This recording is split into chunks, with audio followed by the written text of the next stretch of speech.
তারকেশ্বর থেকে আমরা সুন্দর মুহূর্তগুলো এখন কাটিয়ে এখন যাচ্ছি আমরা বাড়ি। আর আমাদের সবারই খুব মন খারাপ, আবার আমাদের একটা বছর ওয়েট করতে হবে। তা চলো শুরুর থেকে বলি।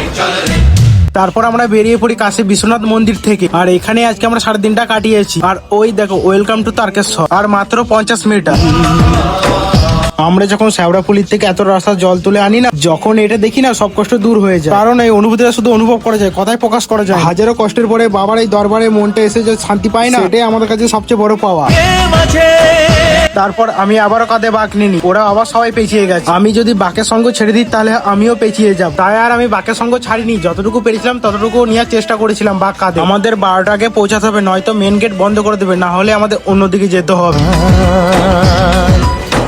তারপর অনেকটা রাস্তা বাঁক নিয়ে যাওয়ার পর আমি দিয়ে দিই অঙ্কনকে বাঁক, আর আমি ওদের পেছনে দৌড়তে দৌড়তে যাই। তারপরে আমরা চলে আসি সেকেন্ড গেটে। তারপর না আমরা দেরি করে ঢুকে যাই ভিতরের দিকে, কারণ 12টার পরে এই গেট বন্ধ করে দেবে। আর এখান থেকে আমাদের মন্দির অবধি যেতে লাগবে 1.5 ঘন্টা, কারণ 6টা না 7টা গেট ফেলাবে তারপর। আর এটাই আমার তারকেশ্বরের লাস্ট ভিডিও, এরপর আর কোনো ভিডিও করা হয়নি আমার।